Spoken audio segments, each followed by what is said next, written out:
नमस्कार। आज हम बात कर रहे हैं एक ऐसे टॉपिक पर जो पिछले कुछ टाइम से सोशल मीडिया पर कंटिन्यू ट्रेंड कर रहा है। नाम है एप्स्टीन फाइल्स। ट्विटर हो, इंस्टाग्राम रील्स हो, टेलीग्राम फॉरवर्ड्स हो या यूट्यूब शॉर्ट्स, हर जगह यही सुनने को मिल रहा है। सबका नाम आ गया है, सच छुपाया जा रहा है और ग्लोबल एलिट्स एक्सपोज हो गए हैं।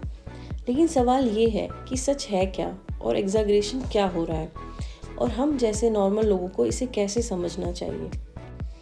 इस वीडियो में हम किसी पर कोई इल्ज़ाम नहीं लगा रहे हैं, कोई पॉलिटिक्स नहीं कर रहे हैं और ना ही कोई कॉन्स्पिरेसी पुश कर रहे हैं। इस वीडियो का पर्पस सिर्फ इतना है कि जो फैक्ट्स हैं उनको कॉन्टेक्स्ट के साथ समझा जाए और ये देखा जाए कि सोशल मीडिया नैरेटिव्स बनते कैसे हैं। तो आइए शुरुआत करते हैं। एप्स्टीन फाइल्स की शुरुआत जेफरी एप्स्टीन नामक एक अमेरिकन फाइनेंसर से होती है जो बहुत रिच था और उसके बहुत ज़्यादा पावरफुल लोगों के साथ कनेक्शंस थे। उस पर ह्यूमन ट्रैफिकिंग और एक्सप्लॉइटिंग ऑफ माइनर्स जैसे सीरियस एलिगेशन लगे थे। ये एलिगेशन रियल थे और कोर्ट केसेस भी हुए। उसके बाद उन्हें 2019 में अरेस्ट किया गया और उसी साल जेल कस्टडी में उसकी डेथ हो गई, जिसे ऑफिशियली सुसाइड बताया गया। यहीं से ये जो केस था ये लीगल नहीं रहा बल्कि पब्लिक इमेजिनेशन का हिस्सा बन गया और लोगों के दिमाग में बहुत सारे क्वेश्चंस आए कि क्या जेफरी एप्स्टीन अकेला था, उसका किन किन पावरफुल लोगों के साथ कनेक्शन था और कौन कौन लोग उसके साथ इन्वॉल्व थे और क्या कुछ छुपाया गया। अब सवाल ये आता है कि एप्स्टीन फाइल्स हैं क्या। अगर साधारण भाषा में समझे तो एप्स्टीन फाइल्स कोई एक सीक्रेट लिस्ट या मैजिक डॉक्यूमेंट्स नहीं है। ये एक कलेक्टिव टर्म है जो उन डॉक्यूमेंट्स के लिए यूज़ होता है जो इन्वेस्टिगेशन के दौरान कलेक्ट हुए और कोर्ट प्रोसीडिंग्स का हिस्सा बने। इसमें कुछ इंक्लूड रिकॉर्ड्स जैसे ईमेल, कॉन्ट्रैक्ट्स, फ्लाइट लॉग्स आदि आते हैं। लेकिन इसमें समझने लायक जो इम्पोर्टेंट बात है वो ये है कि किसी डॉक्यूमेंट में नाम आना इसका मतलब 100% ये नहीं है कि वो इंसान उस क्राइम में इन्वॉल्व ही था। अगर एग्जाम्पल के तौर पर देखा जाए कि किसी आदमी का नाम किसी ईमेल चेन में आ रहा है या किसी फ़्लाइट लॉग में मेंशन है, इसका मतलब ये बिल्कुल नहीं है कि उस पर्सन ने कोई इलीगल काम किया है। और यहीं से सारा कन्फ्यूज़न स्टार्ट होता है जब कुछ डॉक्यूमेंट्स पब्लिक हुए और लोगों ने नेम्स को पिक करना शुरू कर दिया। कुछ फेमस लोगों के नाम जब एप्स्टीन डॉक्यूमेंट्स में आए, एप्स्टीन फाइल्स में आए, तो सोशल मीडिया पर ऐसे पोस्ट आए कि ये देखो उनका नाम आया है, अब इस मैटर में मीडिया चुप है।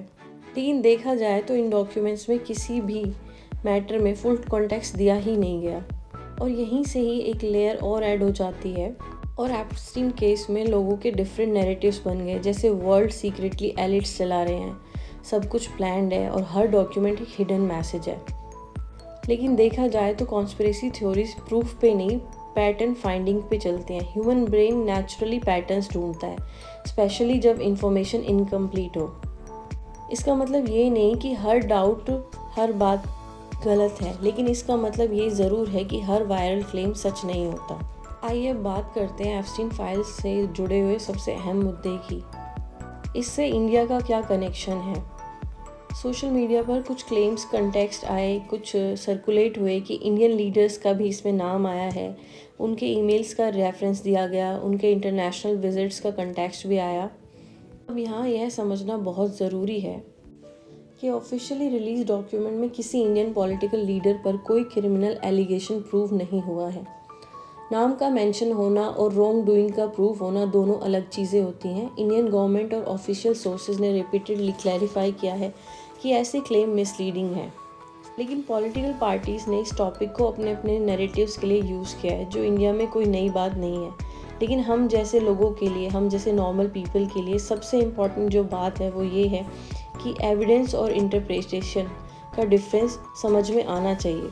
क्योंकि सोशल मीडिया ट्रेंड्स और मीडिया थ्योरीज में हाफ इन्फॉर्मेशन, एडिटेड स्क्रीनशॉट्स और आउट ऑफ कंटेक्स्ट लाइनें भी होती हैं जो वायरल हो जाती हैं। प्रॉब्लम ये नहीं कि लोग सवाल पूछ रहे हैं, प्रॉब्लम ये है कि वो लोग आंसर्स भी अज्यूम कर रहे हैं। देखा जाए तो मैच्योर ऑडियंस को कभी भी सोशल मीडिया नैरेटिव्स को बिलीव ना करके हमेशा सोर्सेज को चेक करना चाहिए, मल्टीपल व्यू पॉइंट्स को देखना चाहिए और सबसे इम्पॉर्टेंट बात, हमेशा पेशेंस रखना चाहिए, किसी भी जजमेंट पर जंप नहीं करना चाहिए। देखा जाए तो इस केस में बहुत सारी बातें निकल के आती हैं, जैसे कि एप्स्टीन केसेस रियल हैं, इन्वेस्टिगेशंस और डॉक्यूमेंट्स जो प्रस्तुत किए गए हैं वो भी रियल हैं, लेकिन हर वायरल इंटरप्रिटेशन रियल नहीं है। इंडियन पॉलिटिक्स से डायरेक्ट क्रिमिनल लिंकेज का कोई प्रूवन एविडेंस नहीं है और सोशल मीडिया नैरेटिव्स को क्रिटिकली देखना बहुत ज़रूरी है।